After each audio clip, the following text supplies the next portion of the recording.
What's up, my free-thinking friends? I came across this video recently of AOC once again saying something stupid, but that shouldn't come as a surprise because she's a major clown. And as you will see, she comes off as a major hypocrite. But that's how they always are, always one-sided and hypocritical. And if you try to call them out on it, you're racist or you're spreading disinformation or some dumb bullshit like that. Anyway, prepare to sacrifice some brain cells and listen to this. Did you feel safe sitting there with him? I think it's uncomfortable serving with people who engage in what many experts deem stochastic terrorism.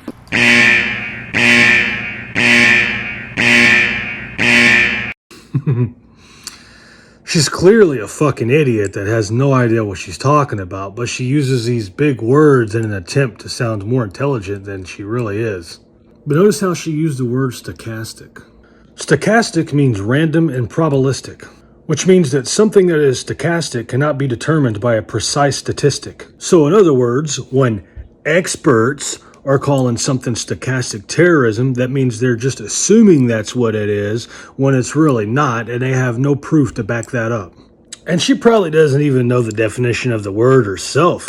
They probably just told her to use that word, and she's like, duh, okay. They think they're clever inserting certain terms into the conversation and then insinuating that those terms mean something other than what they actually mean. But anybody with half a brain can see right through it.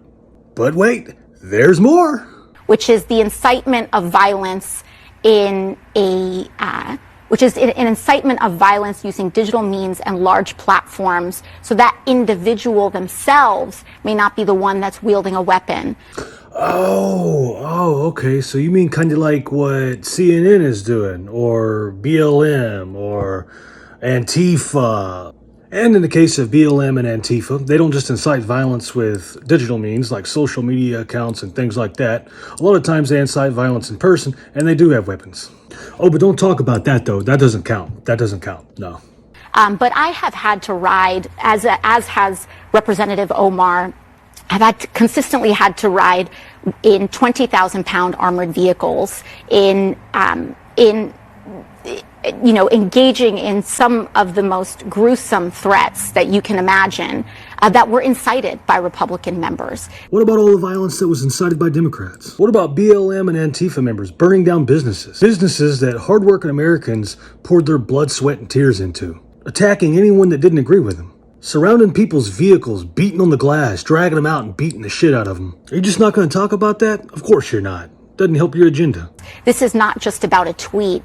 It is about what life looks like and the marshaling of hundreds, thousands, if not millions of people into doing something. And Donald Trump knows that very well, and he used his rallies very strategically in order to engage in political intimidation of what he deemed his political enemies. Which is also exactly what the Democrats did. The difference, though, is that Trump was not calling for violence and even spoke out against violence. Unlike all the Democrats or those babbling bitches on The View. And before anybody calls me a conservative or a Republican, I'm neither one. I'm a libertarian. I can't stress that enough. I'm just calling it like I see it. Anyway, this chick's a stupid fucking idiot that shouldn't be taken seriously. Don't believe what the mainstream media says at face value. Research everything, question everything, and think for yourself.